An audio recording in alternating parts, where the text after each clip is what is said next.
This must be it. A big cardboard box full of unclaimed mail. And probably some letters that ended up here by mistake, too. Let's take a look.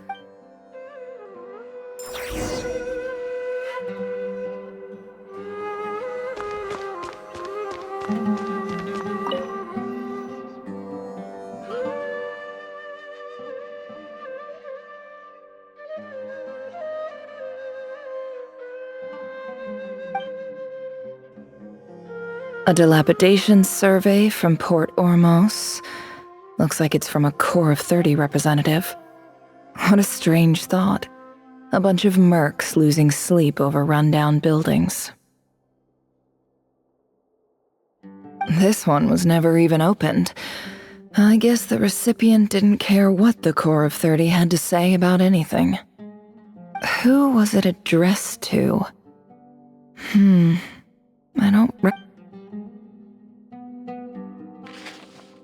This one is addressed to the Immorta Sage. The title is Changes Observed in Satyavada Life Symptoms. Why do all these letters read like full-blown dissertations?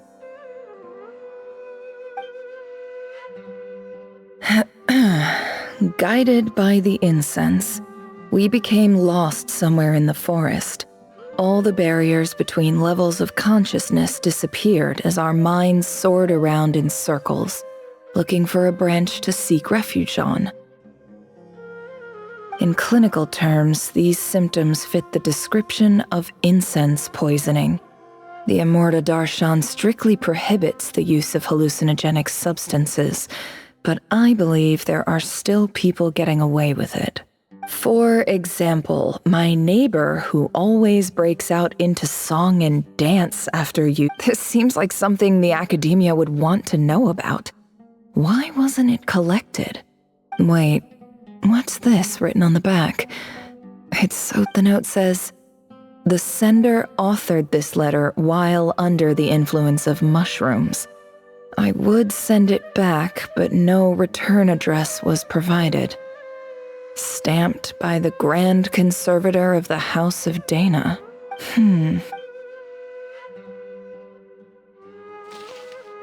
This next one is addressed to Grand Sage Azar.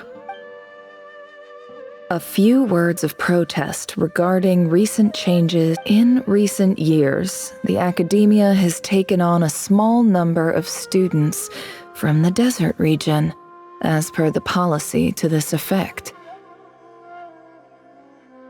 However, it appears to me that these students have not, in fact, been provided with educational opportunities that are, in any meaningful sense, equal to those enjoyed by their peers. As well as receiving dumbed-down assignments and perfunctory tutoring, they do not even have full access to the Akasha system. Education is the fundamental purpose of this institution, which should go without saying in a nation whose founding virtues are knowledge and wisdom. I ask you, is the lip service we pay to the policy of education for desert students truly the standard of pedagogy to which the academia aspires? As Grand Sage, policy decisions are your prerogative, but do not forget your roots. You and I were once students too, as was everyone else in this institute. I do hope you will give some serious attention to this matter. I encourage you to discuss issues like this with myself and others, and listen to some alternative Great letter. Shame it didn't get to where it needed to go. And the sender is... Sage Cyrus of Spontamod. I didn't realize anyone else even knew how bad students like me have it in this place. So this is where letters from the Sage of Spontamod end up? Nice one, Grand Sage. Really enlightened leadership. Whatever. This isn't what I came here for. Moving on. I'm not exactly holding out hope that a letter sent from the desert would even make it here. But if it did, where else would it end up if not in this box? I can't believe how much discarded mail there is. Must have been years since someone last went through it all. And this is just one box. I don't believe for 1 second that any human being has sat down and read through all the documents in this place. Who has that? Wait, could this be it?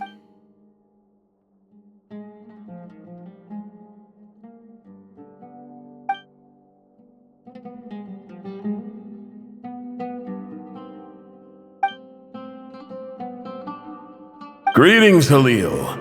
My name is Sinuhe, chief of the Shimti tribe. I was the one who came to you and your colleague's aid when you ran into trouble in the Great Red Sand. I don't know how well you remember it now, but I brought you to safety and gave you some water and other supplies.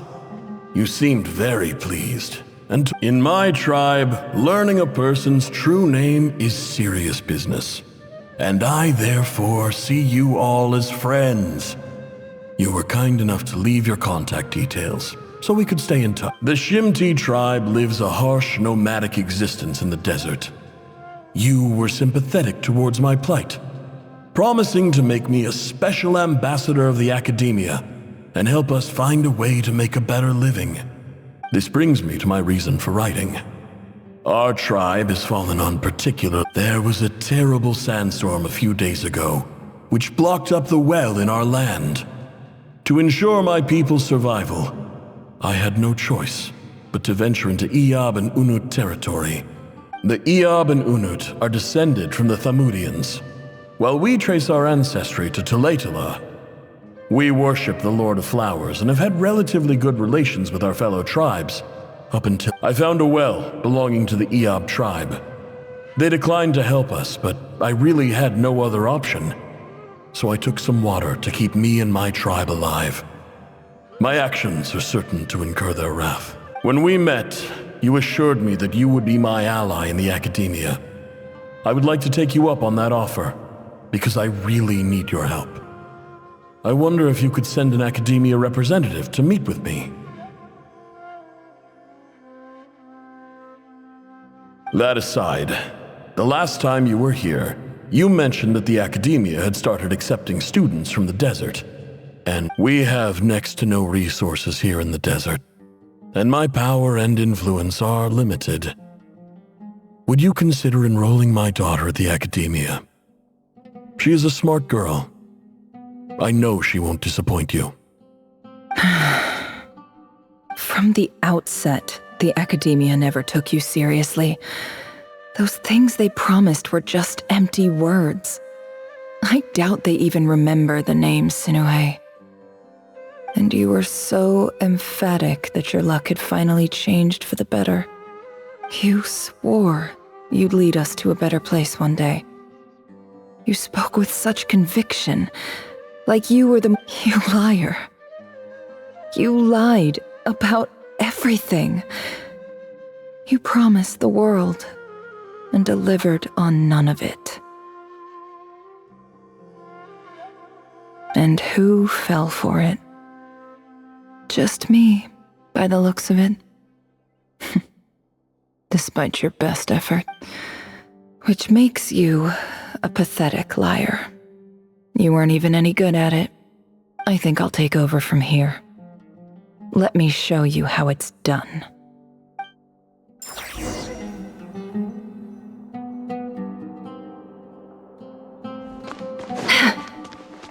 Can't hide the truth.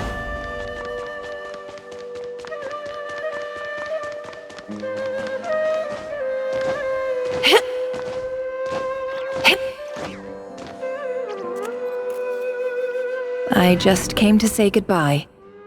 Thanks for everything you've done for me in my time here. Nefer? You packed your bags. Where are you going? I'm quitting. Something's come up in my hometown. Gonna head back and Huh? But But this was a hard-won opportunity for you. You know that better than I do. It was, but it doesn't matter. I have more important things to deal with, and they can't wait. Oh, and I didn't want to overfill my bags, so I left some incense on your desk. What's wrong? I thought you liked incense. Although, I did read somewhere in the House of Dana that it has hallucinogenic effects. Don't use it all at once, alright? Isn't this the stuff you brought from your hometown? You're just letting... Yeah, I lied. It's not rare at all. There's this bunch of ruins near my hometown that are practically overgrown with this plant. It's not worth much. Keep it, it's fine. But never... Alright, that's all from me. You take care.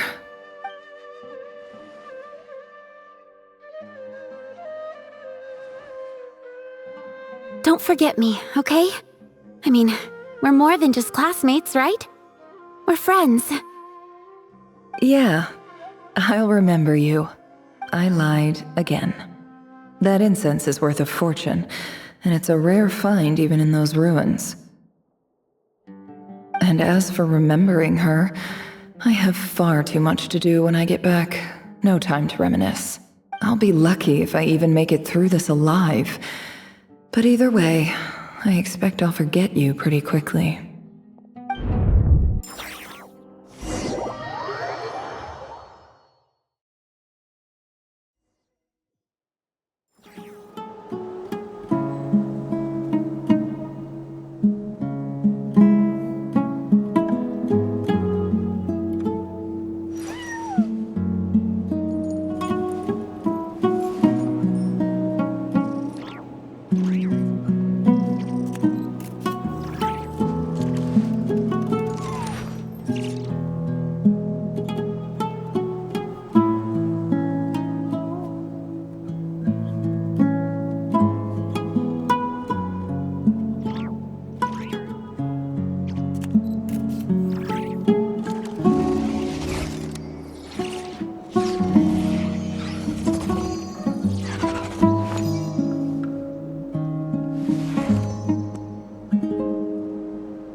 Don't trust your eyes uncritically. People only see what they want to, so don't be your own fool.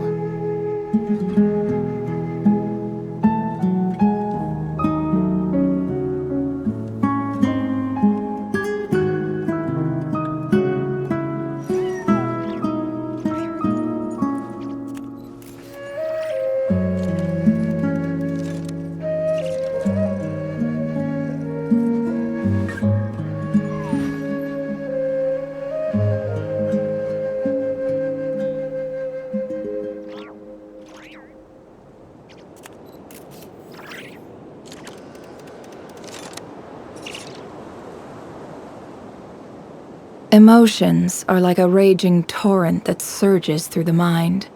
More often than not, if you try to hold them back, you'll be swept away by their unstoppable force. And if you try to ignore them entirely, you'll end up tearing yourself to pieces.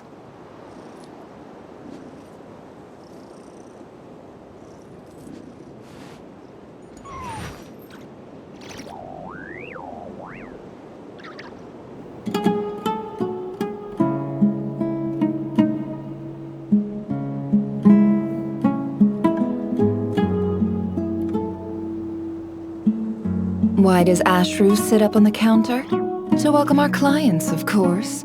A kitty's gotta earn his kibble somehow.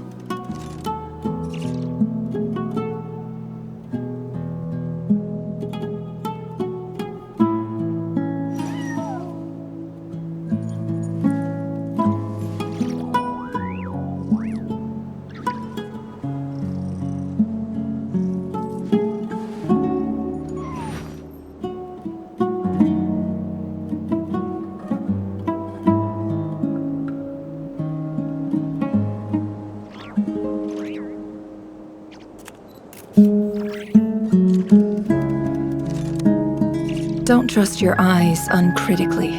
People only see what they want to, so don't be your own fool.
It all adds up.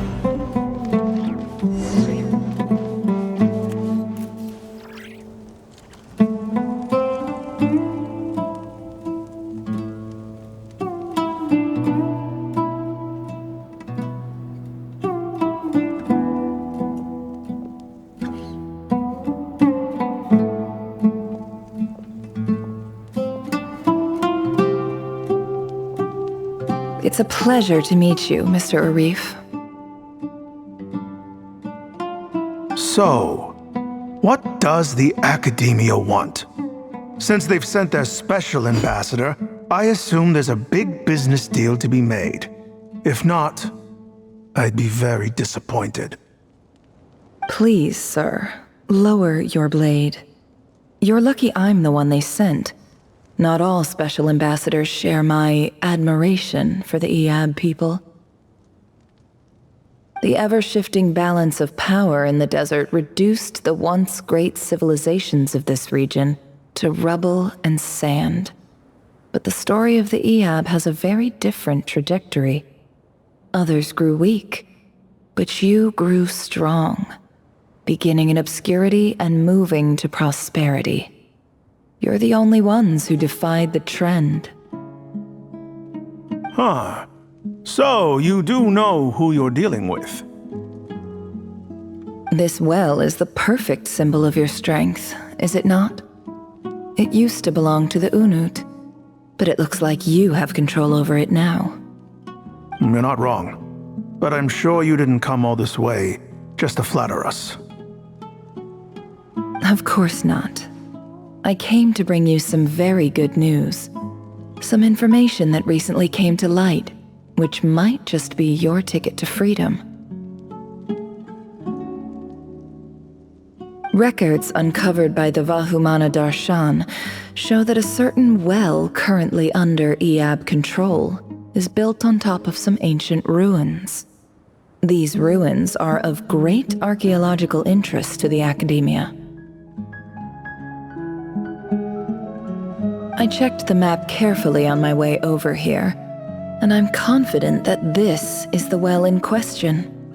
The Academia is offering 50 million mora in return for excavation rights.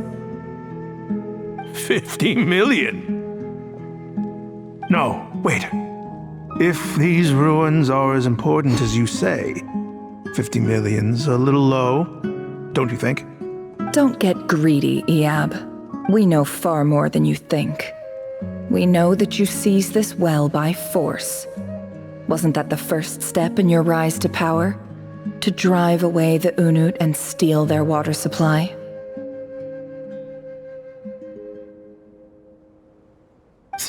So what if it was?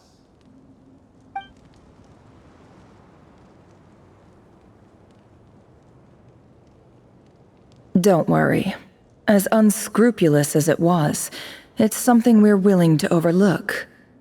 The Academia is only interested in dealing with the de facto power holders in the region. I hope I am making myself clear. And I hope your words are the truth. If I find out the Academia is trying to play me, I'll hunt down every one of your people and make you watch as I cut their heads off one by one. I assure you, Chief, that would not be in your long-term interests.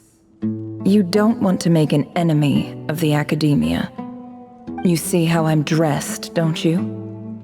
I appreciate that you've never been to the rainforest, but surely even you recognize an ambassador's attire when you see it. And what does a barbarian like you have to lose anyway? You really think the Sumeru Academia would bother to come all this way just to lie to you? We have more important things to worry about. All right, I take your point. The Academia is the highest authority in the land. I'm sure you're trustworthy people. In that case, we have a deal. We will sell you the excavation rights. I'd like to thank you, Ambassador. This is good news indeed. Excellent news. In fact, it calls for a celebration. Would you do us the honor of staying a while and enjoying some Gladly. I am partial to wine myself, and I trust you are as well. So let's indulge in a few drinks together.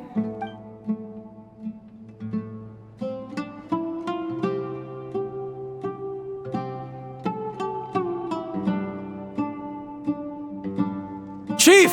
Chief, it's an emergency! It's the Unut. They've taken the well. What? Well, don't just stand there. Take it back. Yes, Chief. I have every confidence in the Iab's military superiority, and yet...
What is it?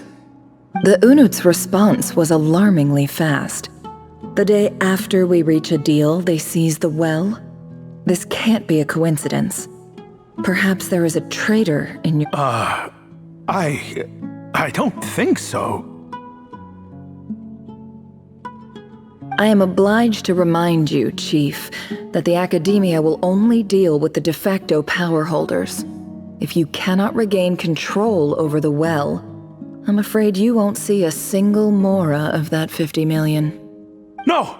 Please, Ambassador, just give me some time. I swear that well is ours, and so is the mora.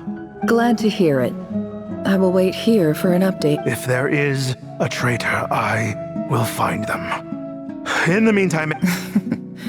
Much obliged. Wow. All it took was a few words and I've got him wrapped around my finger. What an amazing feeling. So, in summary, Ambassador, the Academia would rather negotiate with our tribe instead of the Eab, yes? The Eab are ruthless murderers who don't listen to reason. And now they have the gall to interfere in our research projects in the desert region. So let me ask you, Chief, if you were the Academia, what would you do? Kill them all, of course. Precisely. The Academia does not tolerate those who stand in our way. The Eab have held back our academic pursuits for too long, and our patience is wearing thin. At the same time, there is simply no way that the Academia can be seen to be intervening in desert affairs. I'm sure you understand where I'm coming from. We have our own rules out here. If the rainforest dwellers raised arms against a desert tribe, it'd start a bloody war. Right. We can't confront them ourselves, but we can support their enemies. The Unut have always had strained relations with the Eab, which makes you our natural allies. Natural allies? Weren't the Eab your allies once? You were quick to send them after us to protect your interests back when we stole that water. And now look at you. Let me be clear. The Academia wishes to collaborate with the legally recognized rulers of the desert in this matter. We are asking for excavation rights to that well, and our offer is 50 million mora. Say no more. I believe we have an understanding. Good. Then I suggest you get to work. Get us access to that well, and the mora's yours. You see, Dad? Lying is easy when you know how. People will believe anything.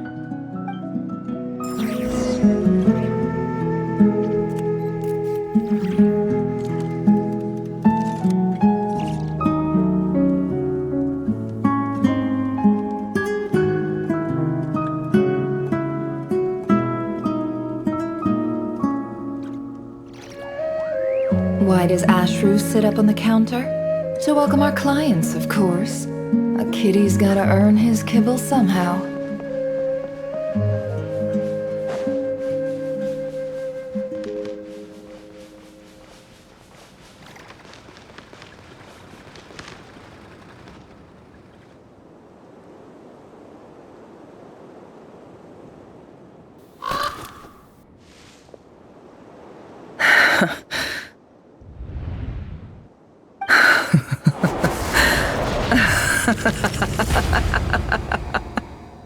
Look at yourselves.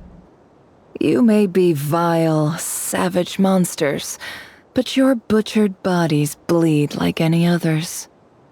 You're no different. You're nothing special at all.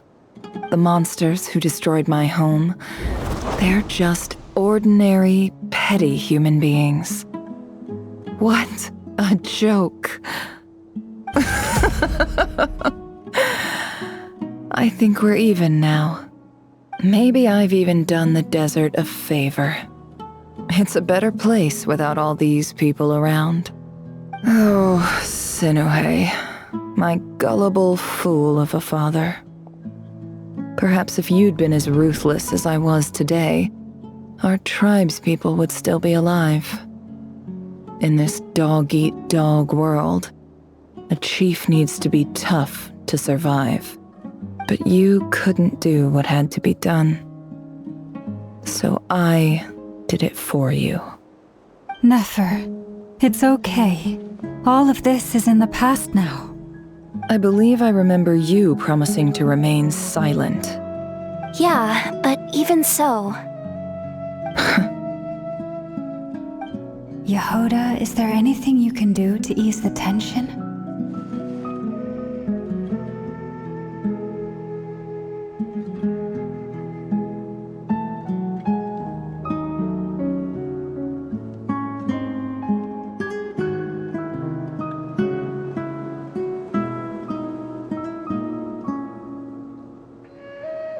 Alright, time for a sharp turn onto a completely different topic. So, anyway, that's enough of that. When are we getting out of this place? Feels like we've been walking forever. I'm getting pretty tired. Oh, Alma, you tired? Yes, if we can find somewhere to sit down, I could certainly do with a rest. It's not far now. There should be a temple just up ahead.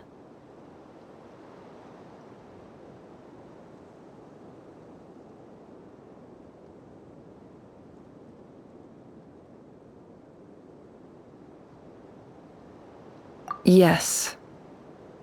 Really? A temple? That's where this story ends? I guess that's how things go in the desert.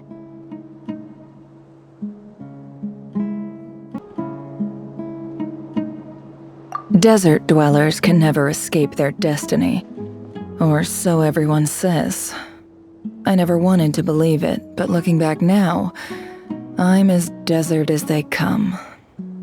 You mentioned a temple. What's waiting for us there? My biggest trade secret of all. Ah. Then I'm guessing it's where you got your power from. The power to peer into other people's minds. I didn't know you were clued up on any other religions. I'm no expert in the history of Sumeru, but since you come from the desert, I would imagine it has something to do with King Deshret. Sounds impressive. Ah, I know who you mean. General Mahamatra Sino. The spirit of Hermanubis dwells within him. That's Boss Neff for ya. She knows everything. Sino's hardly a figure of obscurity, but I know about Sethos too. What about him? Is he a big deal? Well, he's not a small deal, let's put it that. Please, this is the bare-bone basics. Save the flattery. Thanks for your patience, everyone. I'm sure it's been a lot to take in. With any luck, that's our exit just up ahead.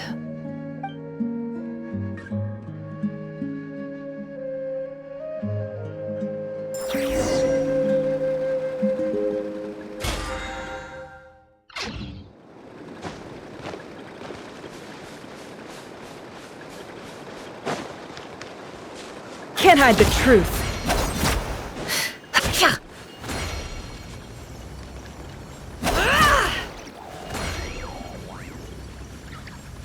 It all adds up.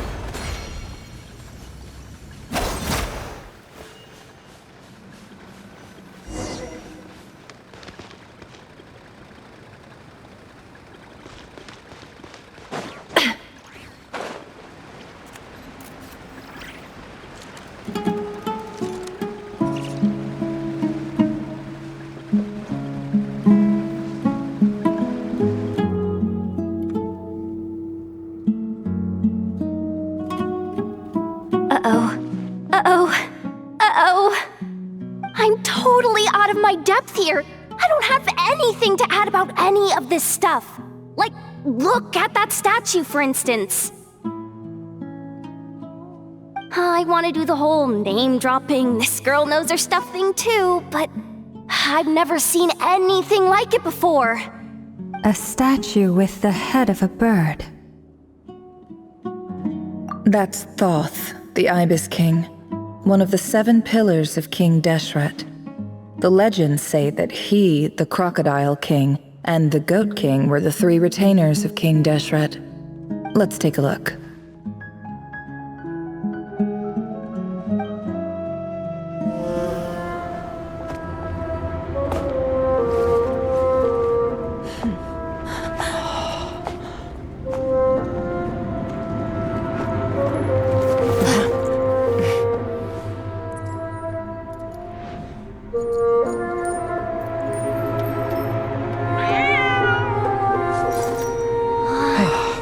It's just Ashru. So, all is well?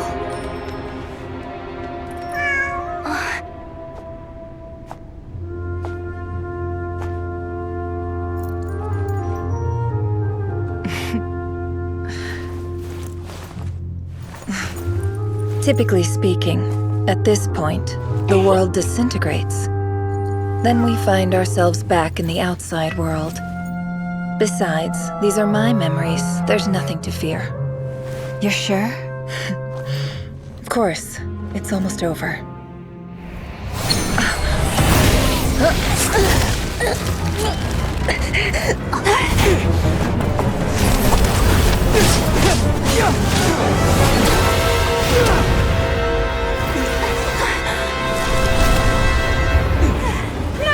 Hold on!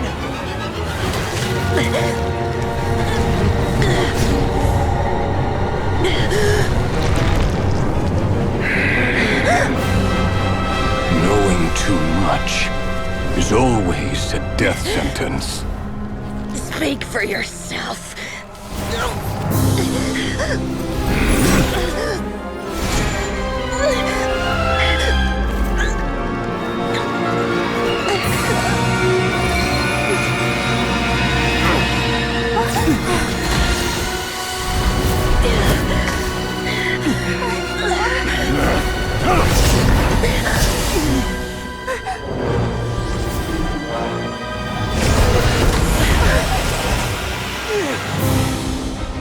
How repulsive.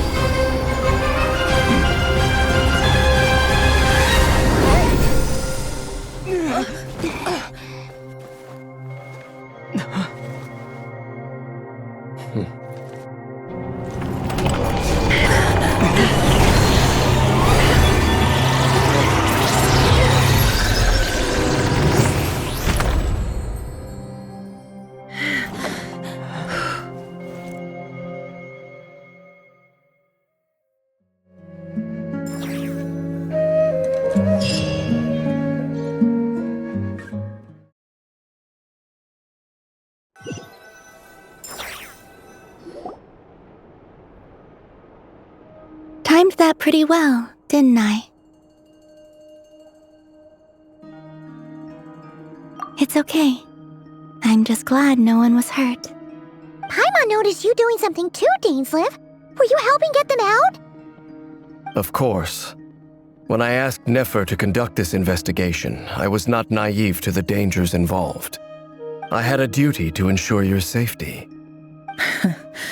Good to know your sense of justice is still intact after all these years. I take that to mean that you saw the truth. That comes as a great relief. I certainly did.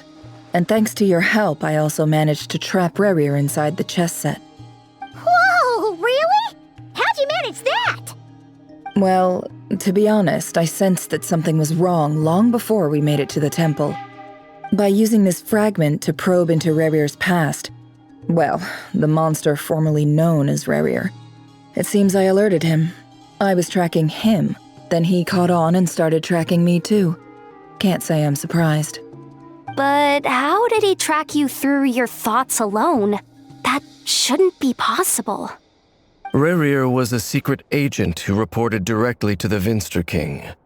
He is an expert at finding a trail and hunting down his pursuers. No wonder. He infiltrated the chess set, read my thoughts, and built a new virtual chess set inside of it. That's why we weren't able to leave at first. Speaking of your chess set, it's quite a remarkable item. Would I be right in thinking you have some connection to King Deshret? You overestimate me. I only have a connection with one of his underlings, the Ibis King. You all saw how this came to be. A long time ago, the Iab massacred my tribe, the Shimti, in our home village. A few years later, I enrolled in the academia, where some new information came to light. The Unut and the Iab fought a bitter battle over the rights to a well, all for the sake of a non-existent 50 million mora. The Iab ultimately won that confrontation, but their victory came at the cost of almost every warrior in the tribe. The final blow to the Iab came at the victory feast, when an Unut assassin beheaded their chief right before my eyes. The remaining Iab fled and have been scattered to the winds ever since. Having gotten my revenge, I returned to my hometown, where to my surprise, the nearby temple was still standing. There it was, seemingly immune to the relentless hostility of the desert, while my tribal home lay in ruins. As I stood there gazing at the temple, I noticed a cat just outside. This cat, as it turned out, was home to the spirit of the Ibis King. He led me to a gate deep inside the temple, and there he made a deal with me. This chess set is my gift from the Ibis King. The chessboard within is made to the same specifications as the one in the mausoleum of King Deshret, and represents his power of piercing analysis. With this chessboard in its container, I gained a certain ability to perceive hidden secrets. Now, you could conclude that the Ibis King simply wanted to give the people of this world the power to seek the truth, but I don't believe that's the full story. Every god plays favorites. Their hearts are as fickle as any human's, full of secrets, perversions, egotistical tendencies. But precious few gods are willing to admit this. It is the same with all powerful forces, including fate itself. Their gaze falls preferentially upon a select few. As you rightly point out, this is an act of favoritism. If you're alluding to the Abyss, then yes, I agree. Gather the others. It's time to share everything I've learned.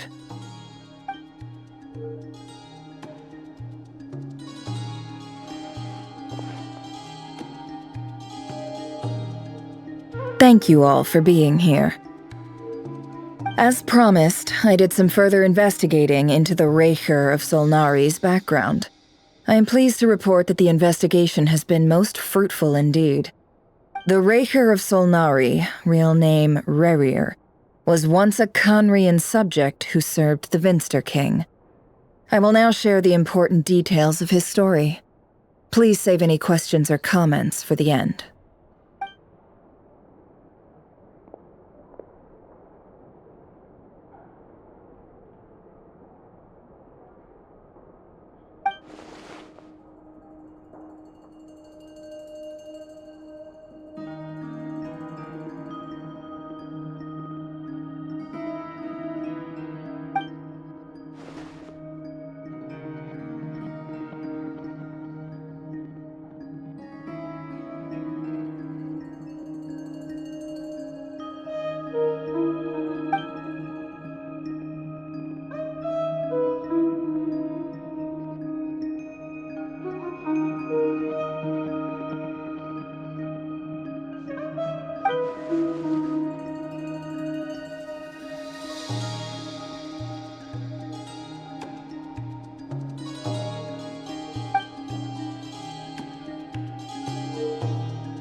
So that's why he's so obsessed with the moon. A tragic tale, to be sure. But it does not excuse his many transgressions. No matter how much Rerir suffered in the past, the fact remains that he is what we know today as the Wild Hunt, wreaking havoc upon innocent. He becomes more dangerous with each passing day. If left unchecked, it is simply a matter of time before all of Tevat suffers the consequences. This is a threat that the Knights of Favonius cannot ignore. A question for Miss Columbina. Forgive me if this is presumptuous, but have you ever seen the spatial gateway that appeared in Rerir's memory? Never. But I have heard stories of something called the Moon Gate, and this seems to fit the description. Miss Lauma, any thoughts on this? In the lore of the Frost Moon Scions, the moon is believed to hold many secrets. The term Moon Gate is one I have heard before. But as is the case with all of our legends, there are no records of any first-hand witnesses. We cannot know. Then back to Miss Columbina. As a moon goddess yourself, do you have some idea of where the Moon Gate leads to? Not at this stage, sorry. I do hold the power of the Frost Moon, and my strength is recovering well. I can sense that the gate would open at my command, but... But there's more to the power of the Frost Moon than that? Yes.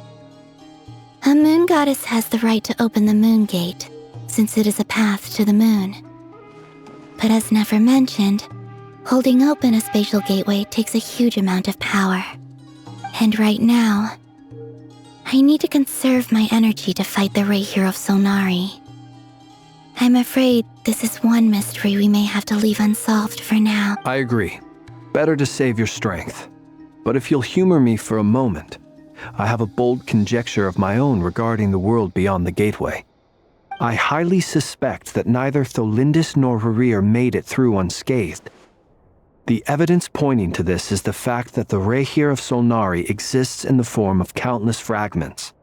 With the abyssal power he wields, no ordinary foe can touch him, let alone tear him to shreds. And yet, the Wild Hunt proliferates wherever his scattered fragments lie, drawing hordes of monsters to many different locations across the land. So your theory is that Rerir was physically torn to shreds by some powerful force? Hence, why the Wild Hunt is a distributed phenomenon, rather than a unified one? Makes sense to me. Explains why the Wild Hunt is so pervasive, and why he's been trying to piece himself back together. He was whole to begin with, and he wants to be whole again. Without the power of the Abyss on his side, he almost certainly would have perished the moment he was torn apart. But the Abyss, much like a curse... I could not agree more. The power of the Abyss is most surely a curse. It is a compelling explanation, and one that accords with my present understanding of Abyss creatures. Whether the life form in question is primitive or advanced, if a curse has extended its lifespan unnaturally, it will continue to survive in spite of everything. This raises some interesting questions. I will run some experiments and see if there is any validity to my suspicions. That being said, regardless of whether my research bears fruit, I would like to thank Miss Nefer for conducting such a thorough investigation. Already, it has greatly enriched my understanding of the entity we face. My pleasure, Mr. Albedo. I too hope that the information I have shared today proves useful as we look to formulate the next stage of our plan. Hey! What is it, Dainsleif? You look really upset! It's just... when I think of the man I once knew as Rerir, I struggle to understand why things had to turn out like this. The two of you used to be friends, didn't you? I don't know if these words will bring any comfort, but my heart goes out to you. Mine too. We can never know all the hows and whys of the way things are. The moon and stars are full of untold secrets and lies, and the skies are host to many more mysteries than these alone. Yet, none of that can begin to compare with the complexity of human life. Those are the first comforting words I've heard in a long time. Thank you, both. Well, I think this is a good place to end today's meeting. I'm sure Nefer needs some time to recover. She's been through an awful lot today. That's very thoughtful of you, Lama. Of course. Sounds good to me. Take some time to rest and digest before we reconvene to nail down a plan.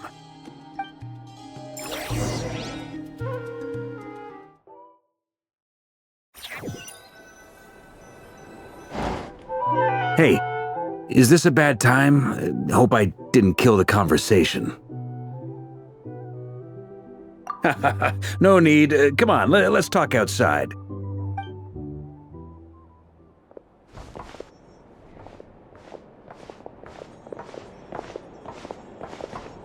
Anyway, Nefer went back to the curatorium to get some rest, but before she left, she shared some things with me that I thought you should be aware of. Firstly, although she managed to trap the Raker of Solnari inside her chest set, there's no guarantee that the power of the Ibis King is any match for one of the 5 sinners. It's only a matter of time before he finds a way to break out. We have to come up with a plan and take care of him before that happens. Honestly, my mom figured that might be the case. So? Well, I asked her that same question. She talked for a long time, but for the most part, it seemed like she was trying to convince me how precious her chess set is. What a long and storied history it has. It felt like some kind of sales pitch, you know? The kind where you end up handing over Mora against your will? Anyway, after all that, she finally answered the question. 2 days, at most. 2 days? Holy moly! Can we even recruit enough help in that time? That remains to be seen. Which brings me to the second issue. Dainsleif is obviously conflicted about this whole thing. But given how little time we have, there's no way we can pull this off without his help. You have some history with him, right? Do you think maybe you could talk to him for us? Great. I appreciate it. All right, on to item 3. So, Albedo, Durin, and I put our heads together and came up with a plan. Can't promise it. We figured we'd bounce the idea off you first. We'll explore it further once everyone's recovered. Oh, Paimon's dying to hear this. All right, so here's what we're thinking.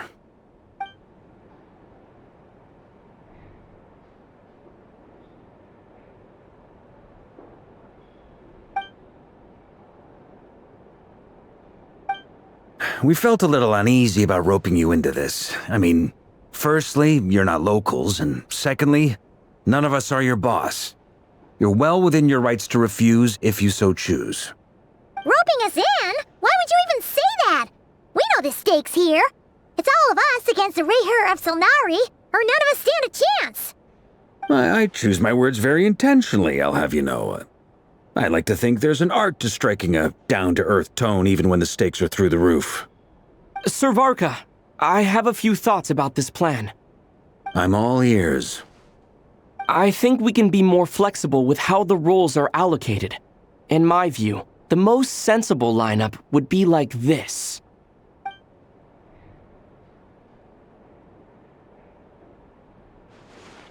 I see your point, yeah.